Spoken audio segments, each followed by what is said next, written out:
Hey guys, welcome to another episode of H&H. It's June 1st, a Saturday. We are just getting toward the end here of recruiting in Wilkinson, season 153. I'm joined by, as per usual, with my partner in crime, HuskerFan26. How you doing today? I'm doing great. Today was a great day. Tottenham lost. Hey, there you go. I saw that.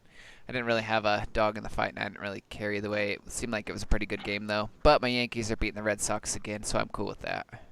Like I said, today was a good day. Today, guys, we also are joined by Blitziscomin, coach of Oklahoma and Wilkinson. Blitz, how are you today? Hey, pretty good. Thanks for having me, guys. Yeah, no problem. It's definitely probably overdue to have someone like you on this show, a coach of your caliber, and no better time to bring you on than recruiting. Some of the things you do in recruiting are definitely unorthodox and pretty fantastic. Some of the stuff you were talking about in Slack there with BJ Schumacher and all the things you guys were doing is pretty intriguing, so I'm sure we'll touch a little bit on that. Today, guys, we're going to kind of just go over the recruiting, really briefly, just touch on D1AA. I'll kind of take over that part and then kind of turn a little bit more over to Husker Fan and Blitz and let them kind of dissect and break down some of the D1 classes and just kind of go from there. So kind of kicking it off here for D1AA, I don't know if it was because maybe we had a slight influx in both D1A and D1AA, overall this season or what, but I looked pretty much at the preseason top 10 teams. Those teams are pretty consistently bringing in good classes. And really, I thought there was maybe only two or three that were actually, like, overall as a whole, a pretty good class. I mean, I get you're going to have probably, some developmental guys in just about every class, but I really didn't think wasn't really impressed with most of the top 10 classes. My favorite, I guess, I would say, just looking at, like I said, the top 10, I would say is Villanova. Kaz, I thought, did pretty well. Pretty well-rounded class. All of his guys that he pulled in are in the top 200 of their position. And I went down all through their cores and everything, and they all look pretty solid. I think he had one guy that was maybe a little bit below par. But he seemed to recruit kind of like what I thought a lot of guys did. And I don't know if you guys noticed at D1A, but a lot of the linebackers at D1AA this year seemed to be really high strength and tackling, but they were super duper slow and they had pretty good game instinct. So I don't know if that was just what we could get down at D1AA, but I looked at like Georgetown grabbed some of those kind of guys, Dayton grabbed some of those kind of guys, and a couple other teams. So I don't know if did you guys notice at D1A? Were you guys lacking in speed up there, or was it a lot more like middle linebacker type this year? No, I, I had two linebackers. I think one was 79 speed, one was an 80 speed. I had a good linebacker Okay. class. I didn't recruit linebackers this year, so I couldn't vouch for it. So well, I don't even know what I got for linebackers, so I couldn't tell you. good start. But hey, Classic man, Husker fan. it's not my Are we fault. just out here Okay, throwing darts at people? Is that what we're doing? Oh, he's green. I'll just go with him. Is that how you recruit? isn't that what we're supposed to do? I thought that was the plan. Yeah, something like that. Yeah. I did see it was a kind of I had to go, well, not far. I had to go to South Carolina to get a guy with decent enough speed because I'm a disciple of Blitz. So I remember a while back he was talking about you want to get linebackers who you can sub in as safeties, so you need them to be quick. So usually I try to do that, but at the same time you want them to be able to clog up the lane for a run play. So I try to find a good balance between speed and guys who are strong enough and can tackle. But the guys that I pulled in there, I mean, they'll get the job done. They probably wouldn't make the roster for Oklahoma, but for Tennessee, yeah, our standards are a bit lower. And real quick, just going back to Villanova's class, I thought one wide receiver is pretty good. His offensive lineman, I thought all around looked pretty good. Like I said, with the linebackers, a little bit more strength and tackling, not quite as much speed. I mean, he got a linebacker that's at 89, or excuse me, 87 strength, 90 tackling. His game instinct's a little low at 47, but he's only got 66 speed. So, kind of like I said, just an interesting year. DB, good tackling with decent speed, and then his other DB kind of actually looks more like a linebacker. He's got 66 speed, but really athletic, 72 strength, 72 tackling. So, a little curious on that one. We'll see how that guy develops for him. The other team I really kind of liked was in my conference. I really liked what Northern Iowa pulled in. I thought overall he pulled in a really good class. One guy that he got was not ranked in the top, 200 of his position. Um, and then kind of touching off of teams that I not necessarily didn't like their class, but was a little surprised by, was Georgetown surprised me a little bit with the talent he got. Um, he got a lot of guys with high work ethic, so maybe he's trying to experiment with high work ethic, high development to see how they produce. I mean, he's got, talent everywhere else, so you might as well kind of have a class where you can develop and see what they pull in. And then with St. Mary's, I know it's a first year coach, and he didn't, have bowl money, first year recruiting at a school, things like that. But he already has, I think, like 5 offensive linemen on the roster. He pulled in 5 more. He already has, I believe, 6 linebacker. Or no, he has 5 linebackers on. He grabbed 4 more. So I think it might have just been kind of he just pulled guys from where he could get them. A lot of them look like from his area. Pretty much everybody except for 2 or 3 is from California. So I'm not really sure what happened there. Again, maybe just didn't have the money to really battle anybody. But Cal Poly was in the same situation. So that class was a little curious to me. Same with Georgetown. But again, I think Georgetown, we all know J.D. Driscoll kind of knows what he's doing as far as recruiting guys. So I'm sure he's just taking a little unorthodox approach. Did either of you guys look at any D1AA classes at all, or anyone catch your eye? I don't do D1A, double A. I've Come never. on, Blitz. Sorry. All right. Well, that's all I really got for D1AA. Sorry it was kind of short on that front, guys. I didn't want to dive in person by person on that front. I kind of wanted to get more into letting Blitz kind of talk and do his thing. So let's hop over to D1A. Husker fan and Blitz, what kind of caught your eye as far as D1A recruiting? Well, the first thing that caught my eye was the quarterback that Notonis managed to pull out of Ohio, with Ohio State just chilling. Uh, he just had me out here scratching my head a little bit because I figured, you would have probably tried to snag him up, but nope, the young man is going to Pennsylvania. I'm not sure whether there was an actual battle to land him or not, but he looks studly, like game instinct, 89 technique, 77, and 69, strength 57, athleticism 81. He can run the ball with a speed of 77, work ethic 43, 2.8 GPA. Like this boy, I'm sure he'll be able to start on a few teams in Wilk, but I'm knowing Norton is probably going to redshirt him. I don't even think the potential for this kid matters because his numbers are already ridiculous. And I think he might be able to carry Penn State to a national title, or at least challenge for a conference title, because things haven't been. It's been a while since he has landed one. Yeah, and I mean, looking at it quickly, the only thing I can think of is maybe Ohio State didn't need one. Because it looks like he got a lot of dudes locally. I mean, Ohio from pretty much everybody. He got one dude from West Virginia, which I know is pretty close. Another one from Indiana. He has 4 QBs on the roster. You would think maybe a franchise, franchise quarterback like this, he'd probably at least go for him, even if he already has 4 on the roster. I would think. But maybe Roxy, maybe he's got 4 and he sticks to 4. It doesn't matter how good or bad the guy around him is. If he needs him, he's gonna go get him. If he doesn't, he doesn't. So. I mean, if did either of you notice? Did he happen to sign this guy right off the bat? I wasn't really paying too much attention until I just saw it earlier on when I was preparing for the show.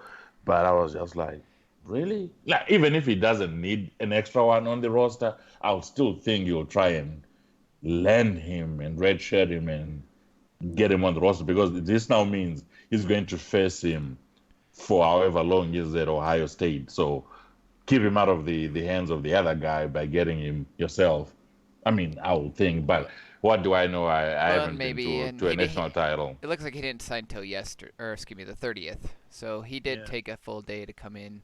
So somebody was on him. And Penn State had 2 more scholarships than Ohio State, so that might have played into it. Nortonis had 13, and Roxy had 11. Yeah, Mm. definitely.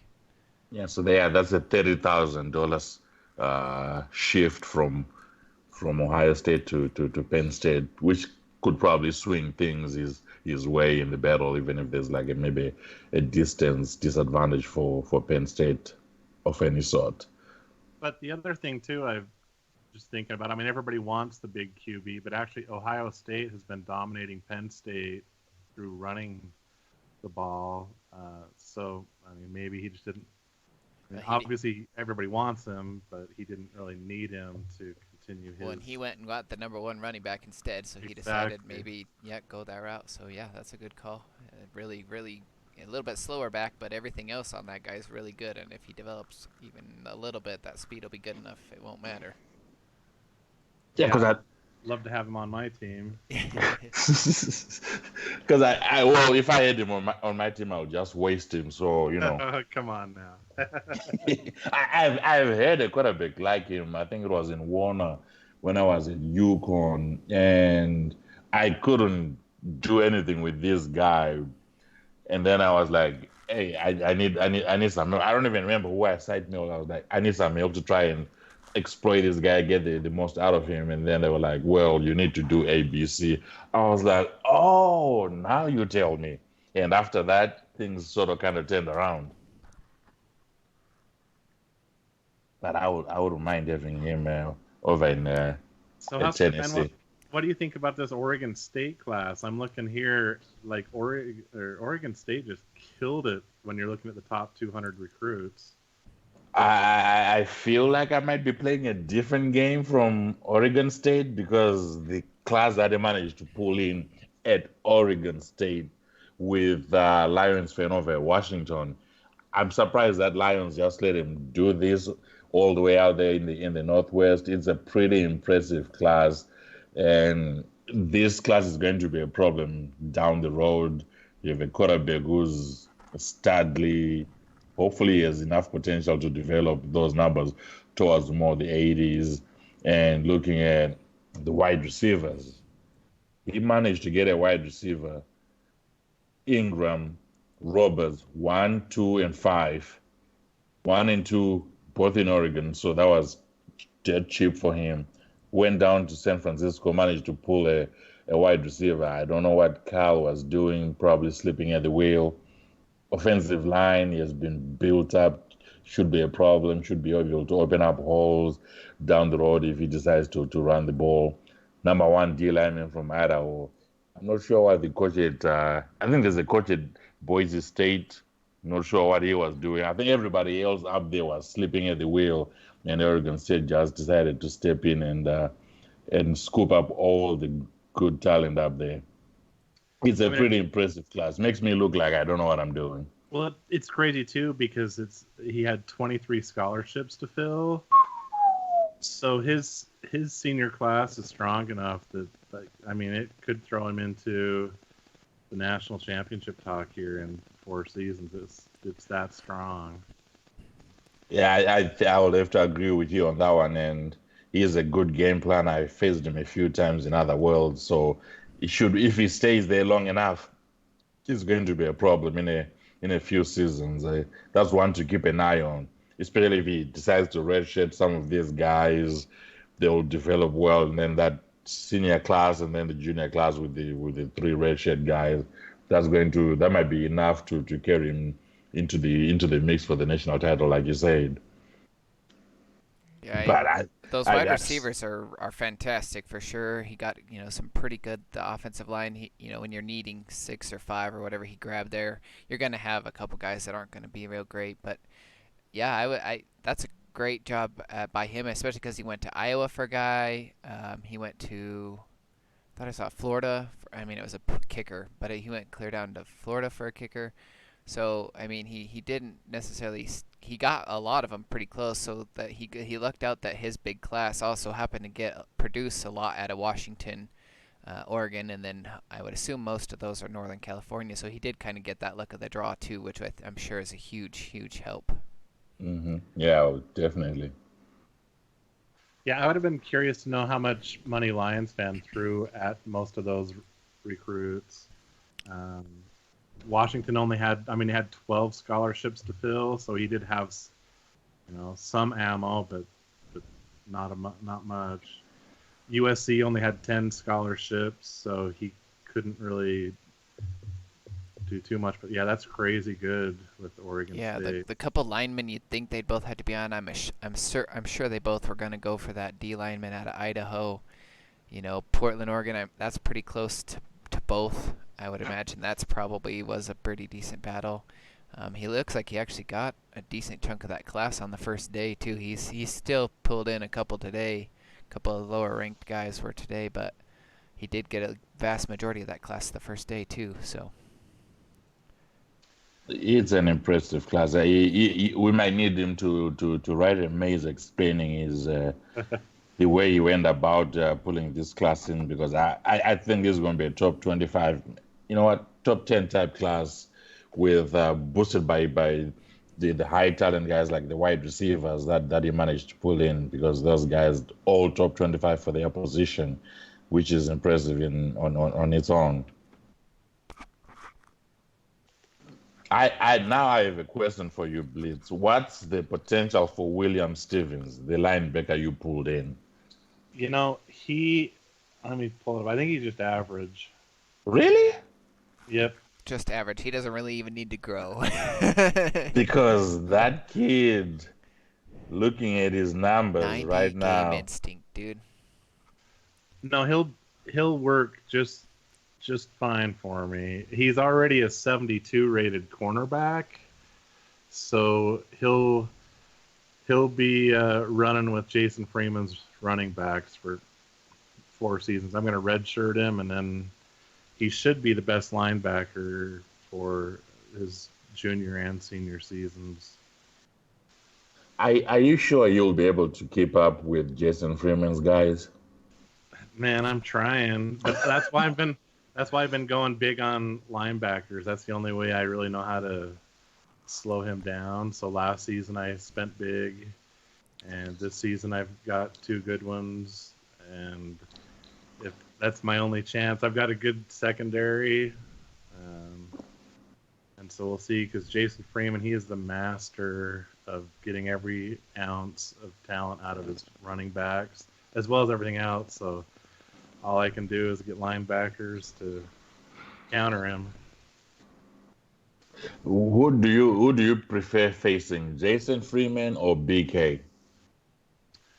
Um, it's funny. I would rather face Jason in recruiting. Him and I have played nice, where BK and I had the gloves off for several seasons and kind of duked it out.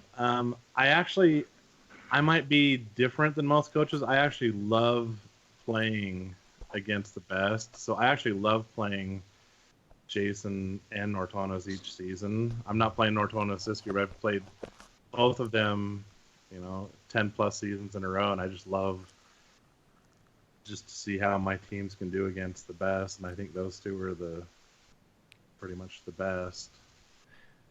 Yeah, So, they definitely tear it up, and they're both in fantastic recruiting areas. I'm always impressed with how you do and the way you proceed at recruiting, because yes, Oklahoma's elite, but I mean, sandwiched between Texas, Nebraska, I'm sure LSU probably comes into your area a little bit. You've got 3 other elites that are kind of relatively close. Not to mention if you got somebody at Kansas or Missouri or Arkansas that just kind of other little hotbeds that you can go and pick and choose that you might have to deal with somebody. I've always been really impressed with what you've been able to do with Oklahoma for being in such, let's be honest, Oklahoma's not one of the better elites. It's a good one, but it's not one of the better ones considered by most. So what you've been able to do, especially when you can go long distance from time to time, it's just fantastic. but I think one of the biggest advantages I have is I've been there forever, and I think that's where a lot of coaches fail. They'll do a program for 5 or 6 seasons. Like, I've been there for 40 plus seasons. I pretty much know now who Jason's going to go after the first cycle. Chainsaw and I have had, so many dust ups in the past. I mean, Chainsaw had 19 scholarships to fill this season, and we never met once. And I like it like that because we paid our dues. and so we just kind of like, I really like the Big 12 because we just pretty much know there's a lot of guys that have been there a while, And if you can understand what a guy is going to do, you can save a lot of money. Oh, another quick note. I admire you trying to turn Hawaii into one of your pipeline states. It's really impressive what you are doing with all Yeah, those fellas out in Hawaii. that's called boredom. But I feel like there's a few people that recruit like me. So basically, I always aim low on day one. I mean, I bet there are non-elites that aim higher, But I just want to get a green class quick, and then see how much money I have left over. And so I usually always have my class full and have 100 to 130, $140,000 looking to upgrade. And so last season I felt bad because the best linebacker I could find was in Hawaii. So, You do what sucks. you gotta do. Yeah, sucks to be BJ. And so I knew he would try to pay me back this season. So he tried to come to Oklahoma, um, and that's always a tough journey to make. Yeah, So, that's a little far for him, especially at a BC or excuse me, a mid major. Like at least you have the elite advantage. You've got the BCS right. money, which is probably higher than what he's getting out there. So trying to go the other way, it's like I think you said it in Slack. It's almost like a suicide mission because an elite can do it. I mean, it's already going to be tough enough for an elite to go clear out to Hawaii unless you're USC. But for him to come the other way, it's almost impossible. Well, not for that linebacker, I felt bad. I actually thought Texas or LSU would jump on him, so I actually put 40 campus visits into him. So on the first cycle. So when I saw Hawaii turn him yellow, I knew he had to spend so much money, and so I just pulled out the paper and started doing a little math, like how much money did he start with, and could he sign him? And I was like, no, he actually there's no way he could sign him. So I kind of felt bad because it's gonna ruin BJ's class, but we exchanged site mails and kind of moved on. Yeah, he looks like he's only pulled 5 in, and I think you said he has a class of like 16 or something like that. Yeah, he hit 17. Yeah. And so I figured he started with about 275,000. He said he spent 190,000 on the linebacker, and I put 60,000 into him just to turn him green before signing day. But that's a tough lesson for Hawaii. And I feel bad because that's happened with several coaches. I never really know how to handle my recruiting surplus. I mean, what do you do when you're sitting around looking to upgrade? Everybody's green and you have 120,000. I've rolled it over in the past. I usually go looking outside the Big 12 of like players to jump on and take. Well, we in Tennessee, we appreciate you never coming our way. I've looked. May that continue. I was Well, gonna say, I I'm think sure he's definitely thought about it. I mean, the one season I lost, I thought Penn State was going to get somebody up in New York, but I lost on a $190,000 linebacker up there. But those are the things like that's, I guess, for me, what's tough is you're making somebody mad. Somebody's got their number one recruit that's sitting there green, and I'm hunting with 100 to 130,000 bucks. Hawaii was the victim last season. But it's also there's kind of a game because I know LSU kind of recruits like I do, and so there's kind of this game of I don't want to jump too early because then I expose myself to people that I know have come in and taken recruits from me. So it's kind of a fun game. All I know is I know in Leahy when you jumped. I want to say the guy was in New York or he was in Pennsylvania or something, and you jumped in from Oklahoma. I think you said it in Slack too. You went and you Yeah. jumped someone clear up there. I was at Notre Dame at the time, and I think I had somebody also pretty steadily locked up. And I saw you type it in Slack about how much money you had. I'm like, please don't come get my guy. Please don't come get my guy. Right. Please don't come get my guy. Well, and it's always funny because what's fascinating is I used to always like aim really high on the first cycle, so I would end up getting in all of these fights with like offensive linemen, defensive linemen. It's like this year, I mean, I signed basically 3 scrubs for offensive linemen, and I'm fine with that because they work for me. But then I always end up like never battling for those. I end up with a big pile of money, and that's just kind of how I've always recruited. And so it is funny that I'm fine. I will shop the entire country, and it's like I've made some enemies. Well, there's definitely those positions that you got to have that you got to spend money. I think we've talked about it a couple times. The offensive and defensive linemen, maybe defensive linemen more, so people are willing to battle for. But offensive linemen, since they're simulated as a unit, I don't think it's as pertinent. And I think you'll find that a lot of times people are pretty willing to walk away from offensive line battles, but you do get those occasional ones where it's like, man, I'm spending 30K on this guy, and there's a dude right next door that I could have gone for, 20K ago and probably signed him for cheaper. It was interesting. The quarterback I signed this season, he was down in Texas, but I actually had to compete with Alabama for him. So I actually put in $40,000 into a high potential quarterback battling Alabama, who was way long distance. And I wasn't planning on recruiting a quarterback; just I wasn't going to let Alabama take something close to him. So that was kind of a funny little battle we had that I wasn't planning on. Well, we in the SEC, we appreciate you battling Alabama and taking a few studs off his hand. We greatly appreciate that, and may that continue for a long time.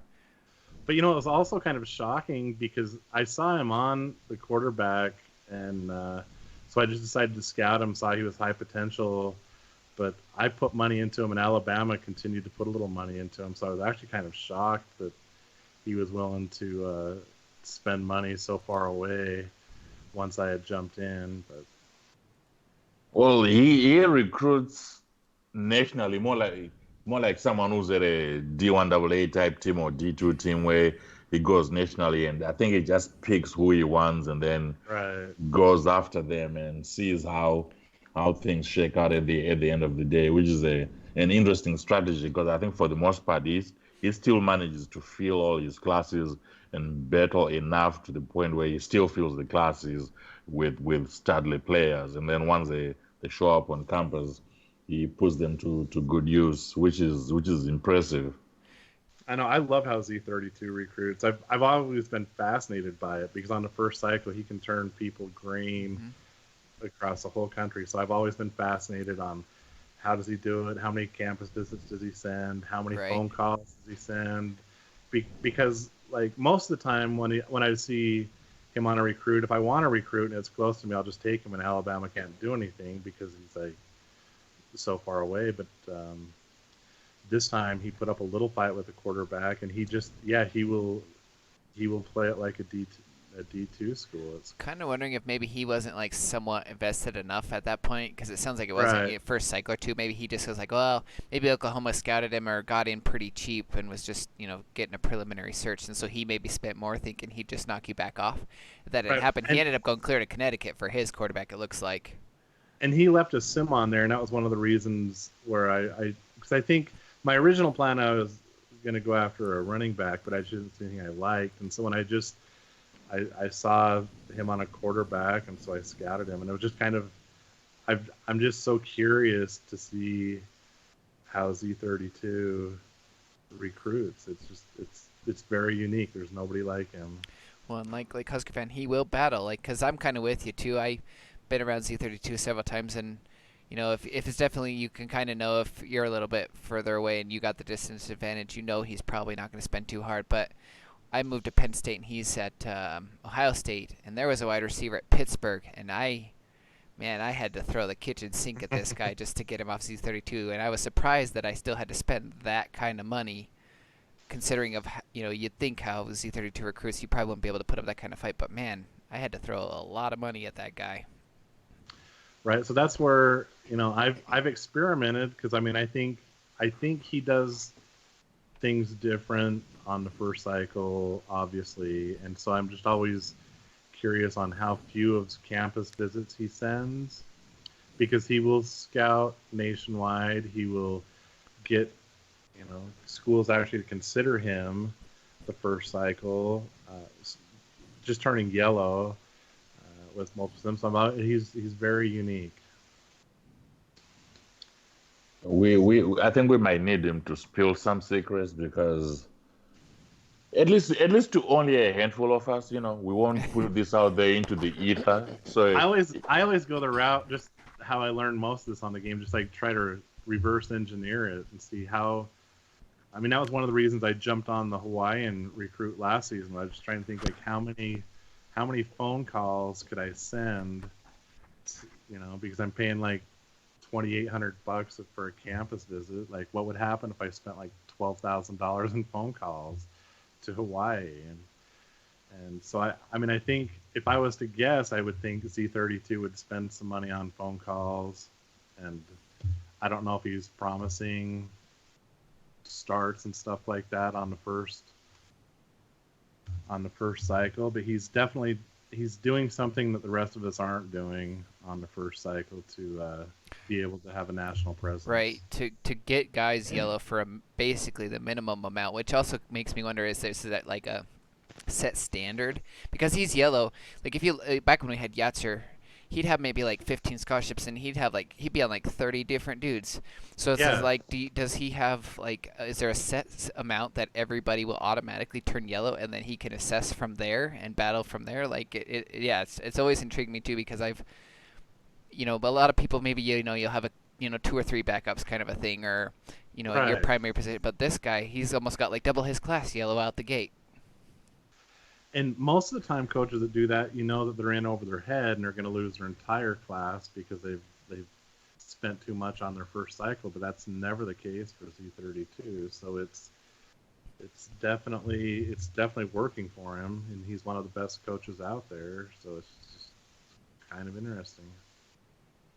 he's definitely one to study both on the recruiting trail and on when it comes to game planning, because he knows how to get his guys. Then once he has them, put them to good use to get himself some W's and make noise on the sharp end of the rankings. But he shouldn't slow you down from winning that conference this season, all right, Husker fan? Ooh, Blitz with the jokes. Okay. Okay. I see. Hey, I think you pulled in a good class this year. You were talking about your Yeah. unbill, that you actually got a really good haul this year. I mean, you got everybody except for two outside their top 25 at their, or three, excuse me, outside their top 25 at their position. Everybody is in the top, except for one is in the top 250 or whatever it is that WIS ranks. Like, that's a pretty good haul. That's what I Yeah, thought. but I was looking earlier on today, and there was a wide receiver that I completely missed, who was like maybe 7 miles from me, and Alabama showed up and picked him off, and I completely missed him, or he didn't show up in my ranking system as one worthy of looking. Then I took a second look at him, and I was like, why didn't I go after this guy? Because he's so studly. So I'm still working on how to recruit. I'm still trying to figure out how it all works, because I can't figure nothing out. Don't worry. With this class, I will not use them well. I will just have them out here trying to not do their best. Yeah, whatever. It was a good. I bumped into MP and LSU. We had a good tussle for one of the D linemen. Also, Georgia was a good tussle for one of the wide receiver, and I think a DB. So that was a lot of fun to tussle with those guys. I sort of kind of regretted asking for someone to pick up Georgia after I couldn't knock Georgia off in our two battles. So Yeah, surprised it was that sad. Georgia's a hotbed. I'm surprised you want to keep somebody out. Sure, you want the bowl money, but that state alone produces probably like, I don't know, 40% of all of the SEC recruits. Yeah, but I always figure there is always enough to go around for, whoever is at Georgia, someone at Alabama, Tennessee, someone at Florida State. There's usually enough to go around, and we just need to figure out how each other recruit, so that we sort of kind of carve Georgia up correctly and stay out of each other's way, and fill our classes. So I think we're just trying to fill each other right now with the new coach of at Georgia. Hopefully, he sticks around for long enough so that we keep getting decent enough ball money and and trying to make the SEC great again. But it looks like There- you might have cost him part of his class, though. He looks like he has 12 to sign, and he only signed 5. Well, that's on him, not on me. I was going to ask you too. Have you seen how Ohio State is doing his red shirts? Like, he's running a primarily running offense. He's been very effective, and he's not redshirting hardly any running backs, which I find so interesting. That pretty much all of us feel like running backs are like the primary offensive weapon, and almost everybody will redshirt every running back. When you pull up Ohio State's roster, he's spending red shirts on, The defensive guys. yeah, linebackers, defensive backs, and I just find it fascinating because he's so effective with his running game. And so that's something I'm very I hadn't curious. noticed that. I've always debated that because quarterback obviously is kind of, a standard, I think, for most people. And then I've debated doing, like, I run trips at Indiana State, so I thought about doing wide receivers pretty consistently. And then I did think, how good would it be to do, like, a defensive back or linebacker. But I'm also like, man, that, doing it to those running backs would be a nice little extra push, come their senior season. Yeah. But I didn't notice that, and for somebody like you said who runs the ball a lot, that's pretty intriguing. He must have a really good system in place. Then imagine if he did redshirt then and had redshirt junior and redshirt senior back to back there. Right, but it's also fascinating. He's investing more with his defense, and he's having success against Penn State. Because I've always tried to redshirt at least a defensive back or a linebacker every season, but I can't slow down Nortonis. I can't slow down Jason Freeman the last few seasons, and so like Ohio State just comes out and yeah, he's competing with the big guys. He's a national championship contender and not redshirting his running backs. He has been running a different program altogether because I think when he came back into the game, he was trying to feel it out and see how things might have changed from the last time he was playing because I feel like it has taken him a while to actually implement his system, figure things out, and start recruiting the guys he actually wants for the system he wanted to run once he knew how to work 3.1. And since then, like the last few seasons, he has just been pulling in great talent and has been challenging everyone. And I'm getting great results. I've bumped into him a few times on the recruiting trail, and I have been beaten and gone back to Tennessee with my tail between my legs. So I now know not to mess with him. Then I think I made a mistake a while ago of challenging him for a game and got a whooping again and went back down to Tennessee with my tail between my legs. So now I think it's safe to say Tennessee should not be messing with Ohio State, come what may.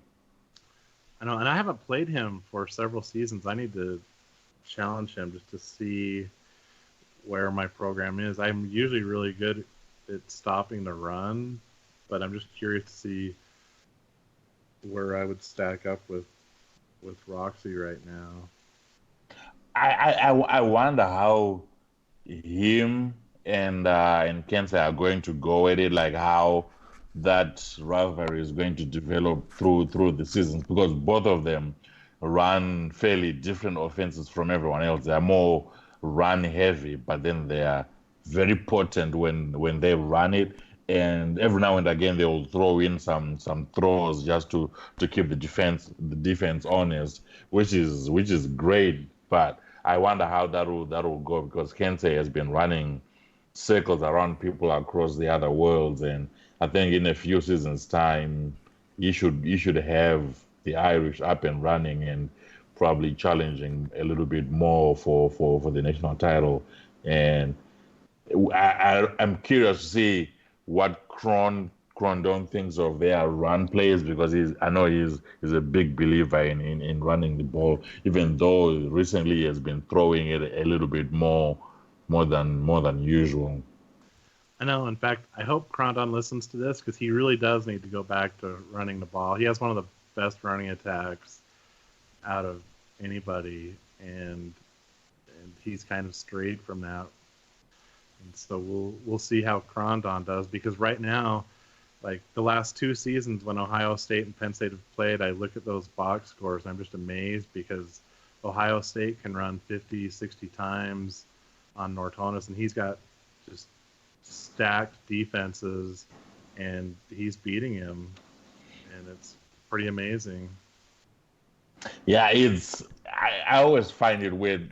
I think at that point in time, it switches probably more from being a talent thing to maybe the game planning, whether you are putting the talent in the right positions to stop the run, or are you hedging a little bit one way or another to try and see if you could stop them. I think that might be what is going on, or they've just been kind of feeling each other out to see how things go. Because I think early on, Notonis kind of had a good understanding of how to beat Roxy, but in recent seasons, things have been going more Ohio State's ways than they have been going to Penn State. So I wonder how this rivalry is going to develop through the next few seasons as they continue to sort of feel each other out.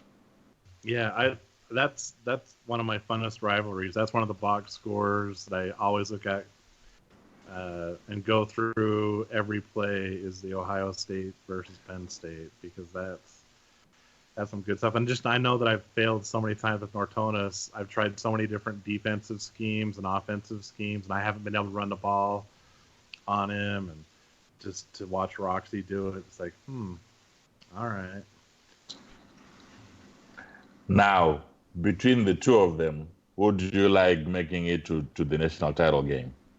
Or do you even think they have a chance of going there? Because we already know who the other guy is going to be. It's going to be Right. Texas. I'm sorry to say. No, I'm not. I mean, that's who I have down. I mean, I would say if not Ohio State, maybe USC, and or maybe the winner of the Big East. But I would say right now the two favorites would be Texas and Ohio State. So it'll be a rematch again. Now, do you think Roxy would have figured things out to try and get one over Jason, or will Jason prevail again? It's hard, and I think that's why I want to play Roxy, just to see. Like, my personal feeling is it's easier to stop the run than the pass. So when I go against a run-heavy offense, I really am not too worried about it. So I feel like, because I've tried so many things with Jason and I think I know what he's doing, I'm going to give Jason the nod against pretty much anybody right now. But I think we'll find out. You don't like your chances of making it to the big dance? I mean, I haven't been able to beat Texas forever, so I would love to say I think this is my year. That's the one game that I have circled on my calendar. It's the last game of my season. I have one non-conference game that's a challenge with Miami, and so I have a new defense I'm going to throw at Jason Freeman, and I guess we'll see. I'm not feeling the greatest.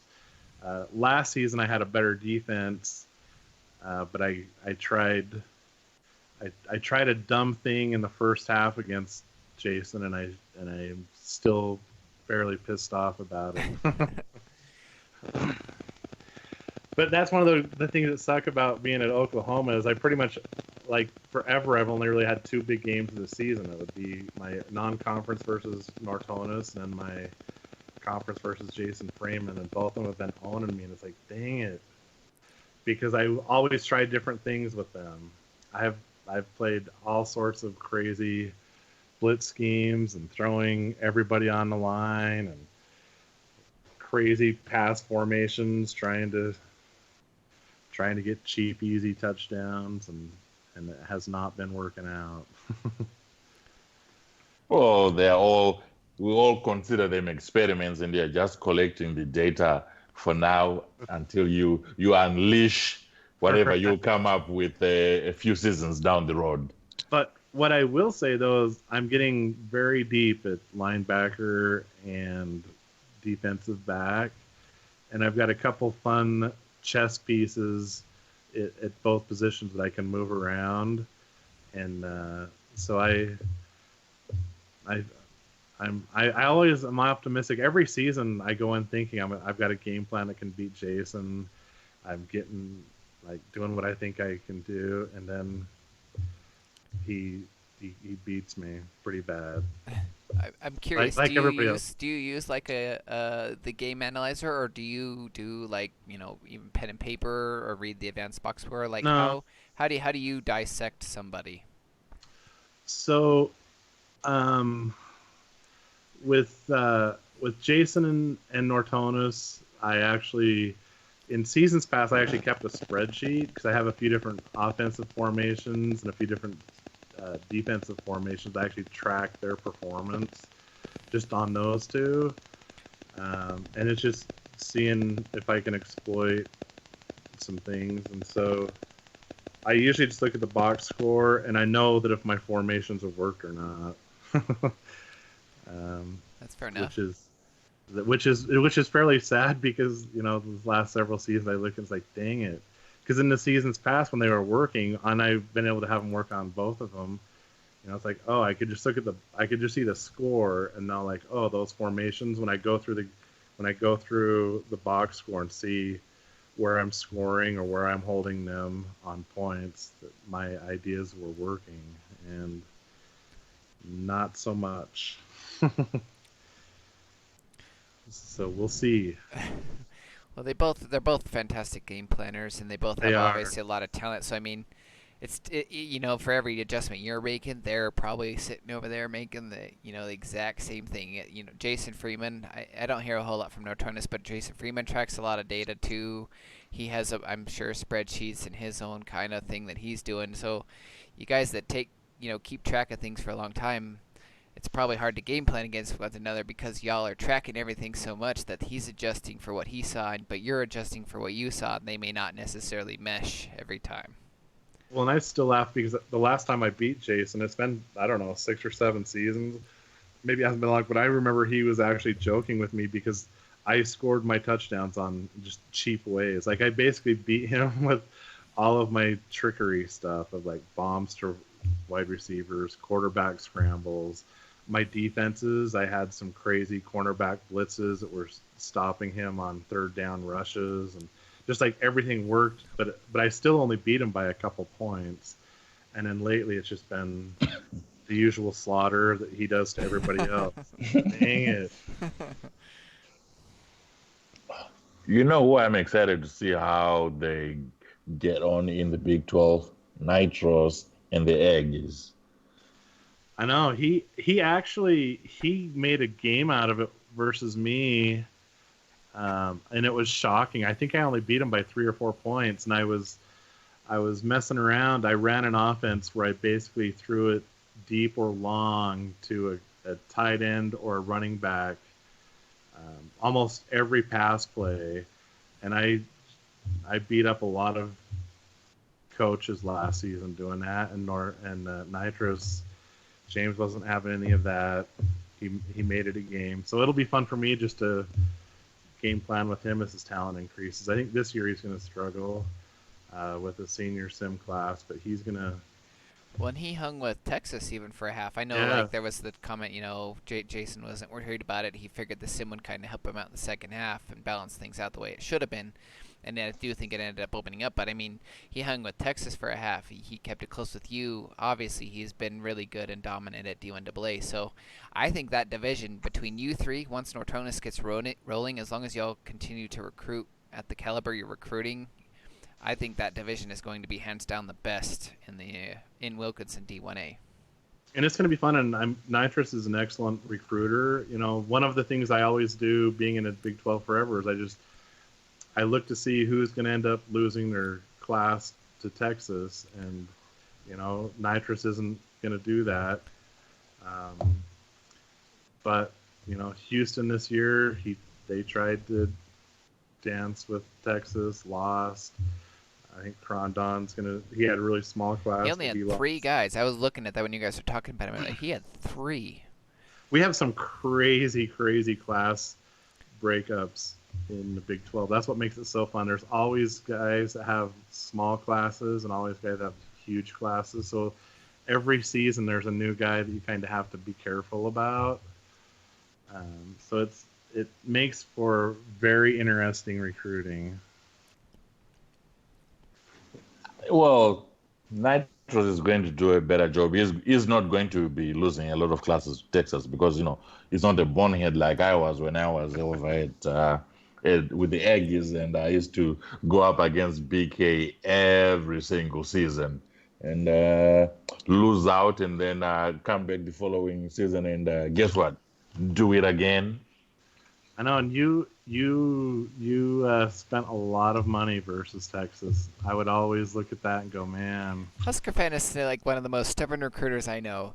I am at yeah. Rutgers and he's at Boston College, and there was a guy within my 100 miles, and I know it's the Northeast, but he was not letting me have that guy at all.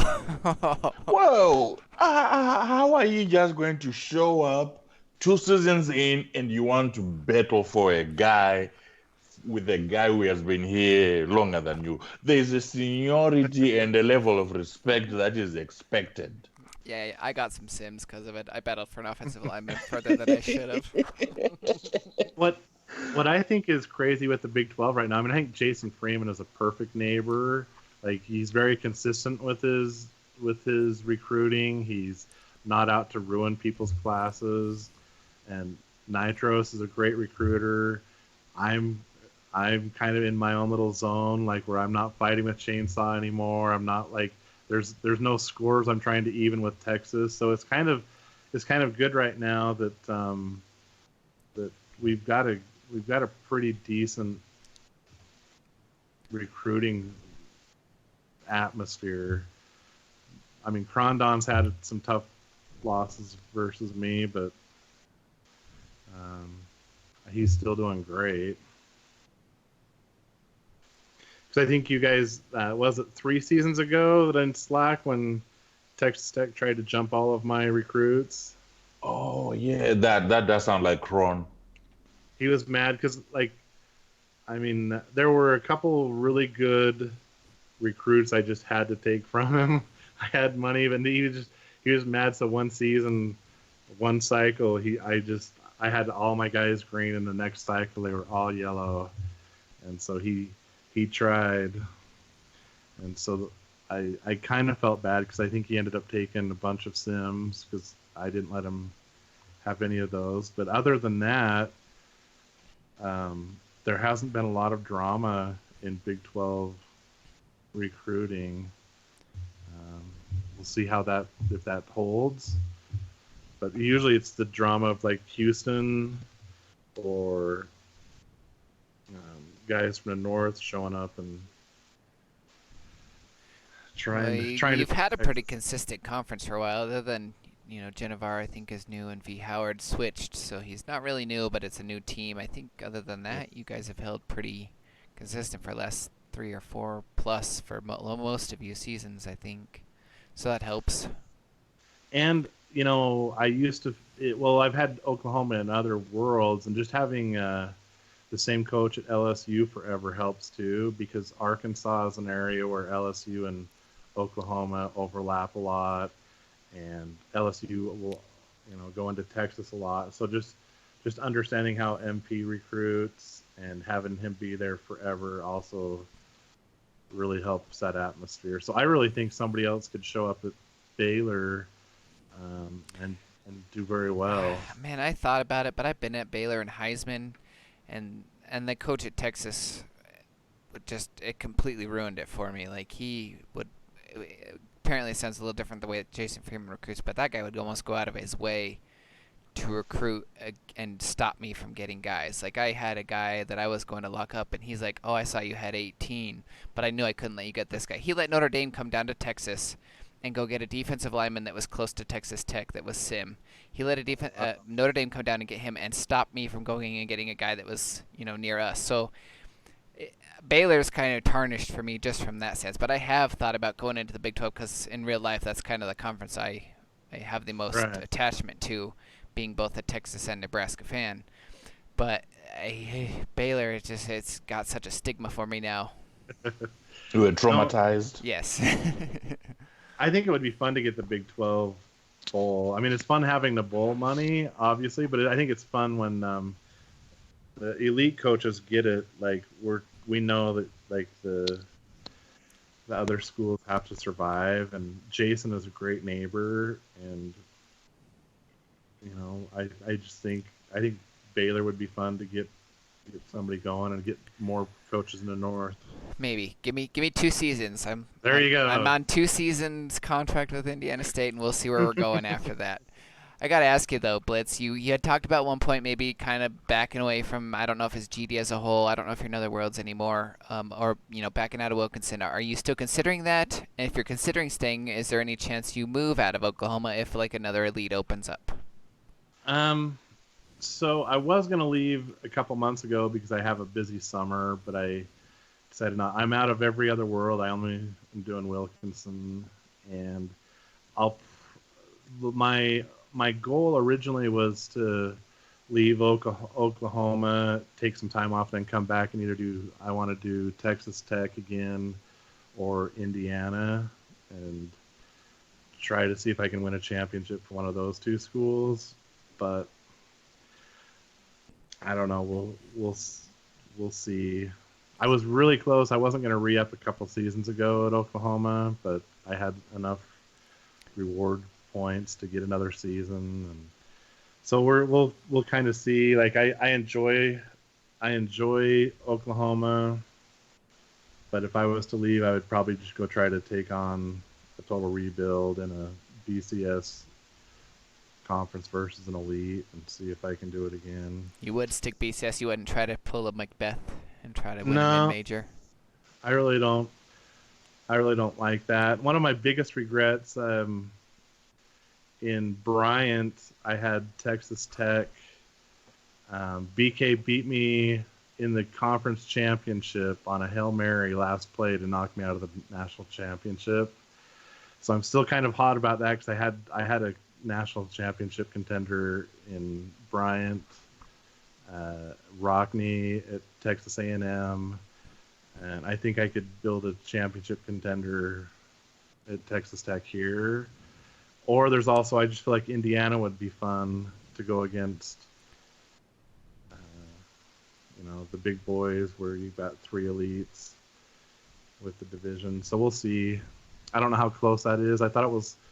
I guess we'll just I see when think I'm. I think at this point in Wilkinson, Iowa might be a good option. I'm always kind of surprised that Iowa. I know you got those three elites, but Iowa in itself. I mean, really, the only elite you have to worry about, immediately is Nebraska. I'm always kind of surprised that it's left open so frequently because Iowa does actually produce some pretty good recruits. Obviously, Minnesota produces some pretty good recruits. Wisconsin's Yeah, not too bad in its sim right now. So I'm kind of surprised that Iowa doesn't fill more frequently than it does.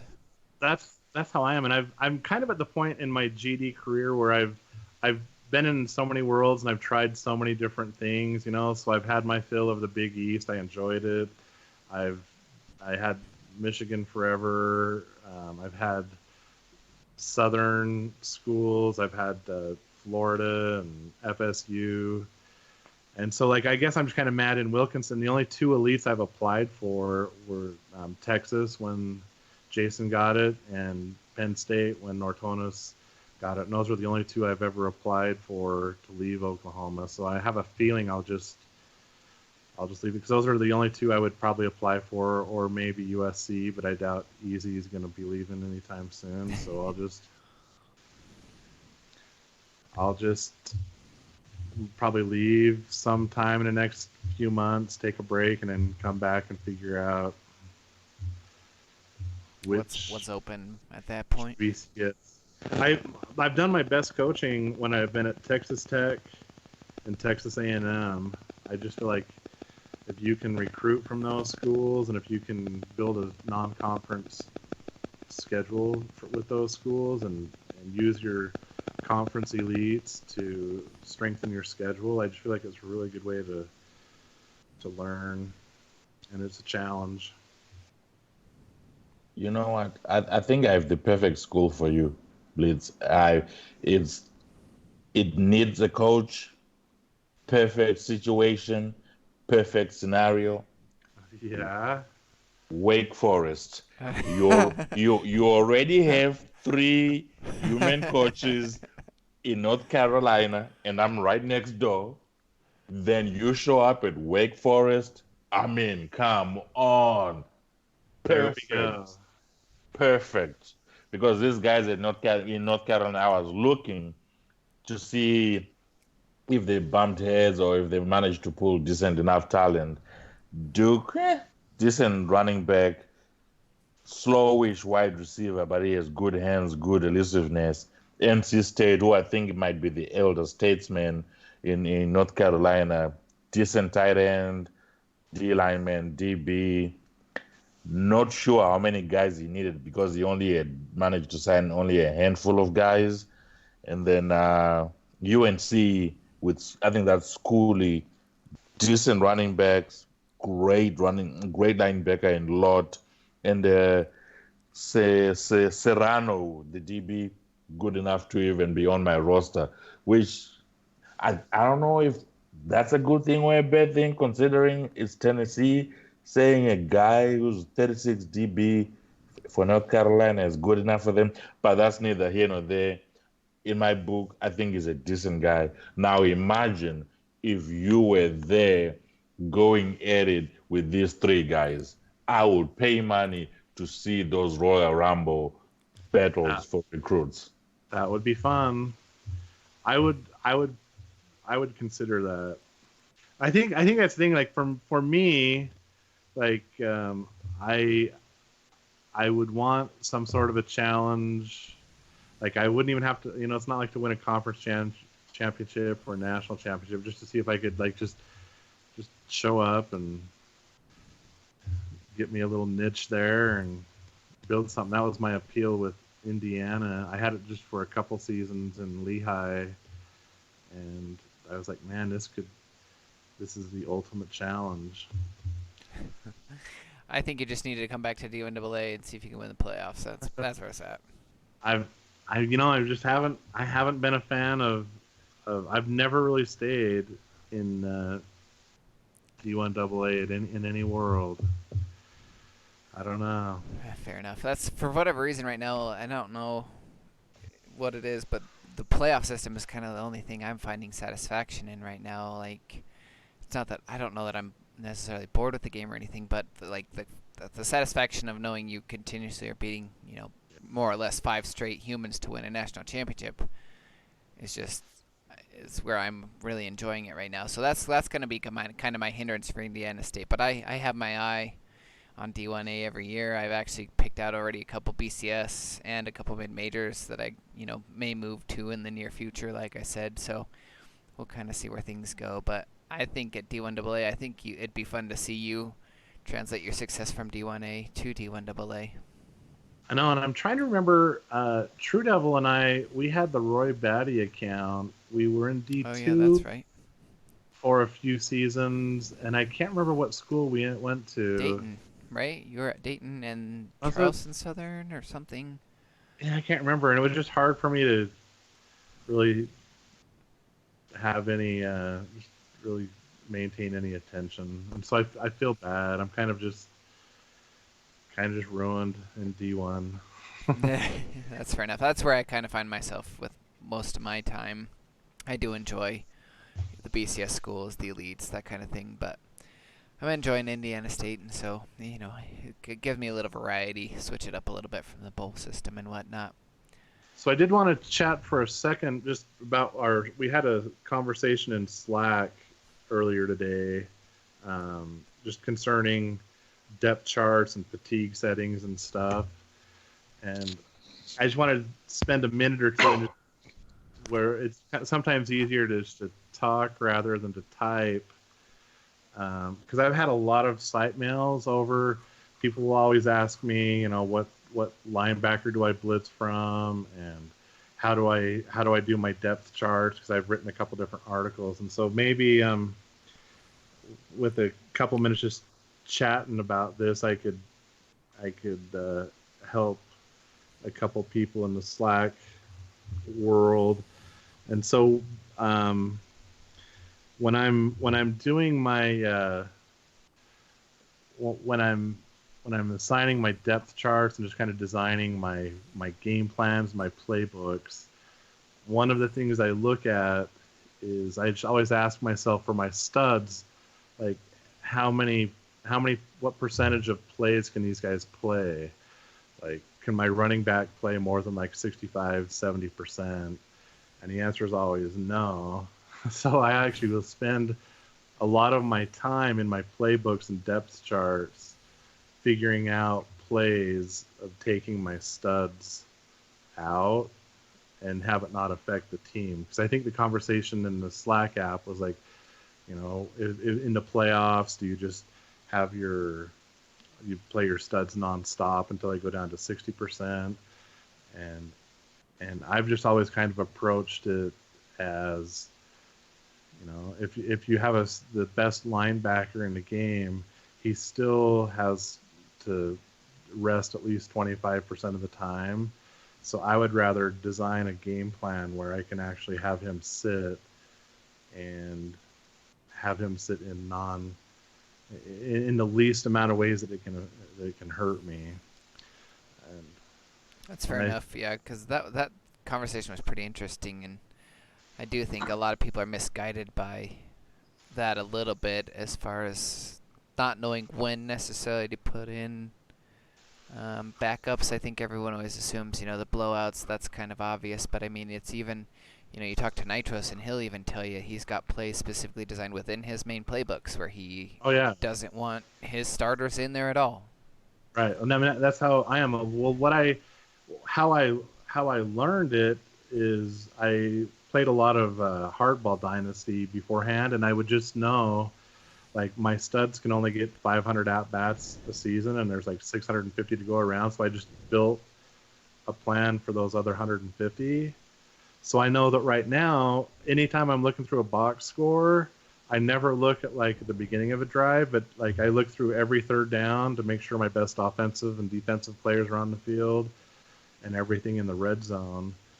And like a lot of advantage I've gained as a coach is just when I find people that just do a very predictable substitution pattern of just, they're going to sub out guys just when they get tired. It's like, well, on an 8 to a 10 play drive, I'm usually having my best players going against his freshmen and sophomores.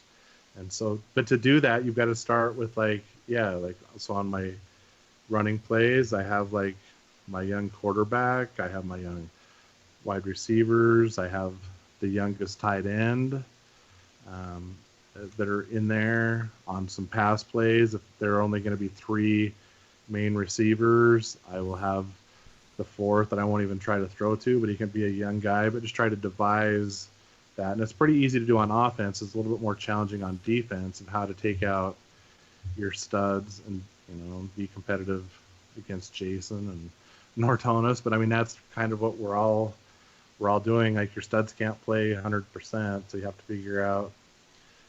And so I've just chosen. I want to choose when to take them out. I don't want to have them forced subbed out. Like, when the game is on the line in the red zone, I would rather figure out how to manage it myself. Fair enough. That's a good assessment, and I think a lot of guys in Slack listen to this and hopefully kind of take a little bit of feedback from that.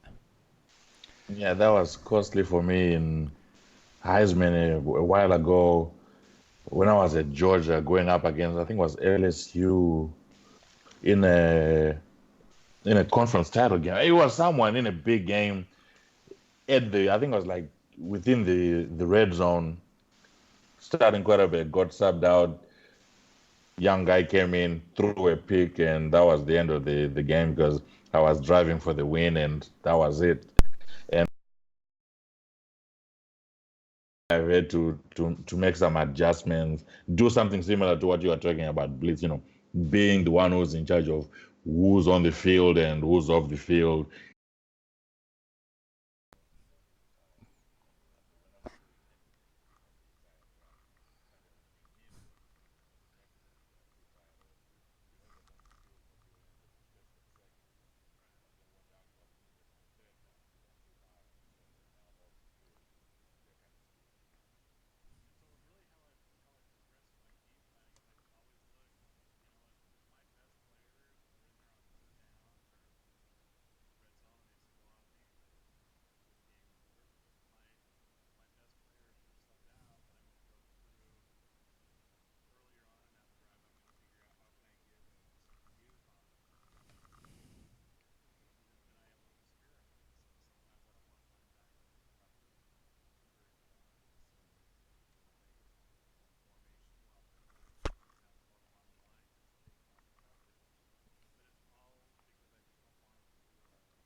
Just if ever in doubt, just guess a team in the SEC.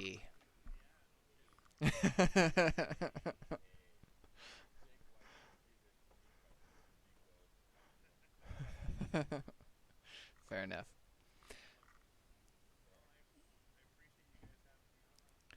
Yeah, definitely glad to have you. Really appreciate the insight that you provide, both through the maze and what you provided here tonight and through Slack. Real quick on that too, guys. If you guys listen to this and you aren't in Slack, shoot me Husker or excuse me Hookamhort7 a site mail, or HuskerFan26 I think has access. True Devil 33 is like the moderator. Shoot any of us a site mail, we can get you in on that. There's a lot of talking going on always in there, GD related, what is sports related. You can private message certain guys, get information. There's a lot of the great coaches in Wilkinson are on there. So if you're not in Slack, definitely send us a site mail, get in there. And Blitz, yeah, like I said, love having you on. Thank you for coming on. I'm glad we were able to do this. Good luck to you both this upcoming season, Tennessee and Oklahoma. Yes. Otherwise, guys, anything else you want to throw in last minute? Oh, jeez. Oh, jeez. At least we're a couple months away from that. That's good.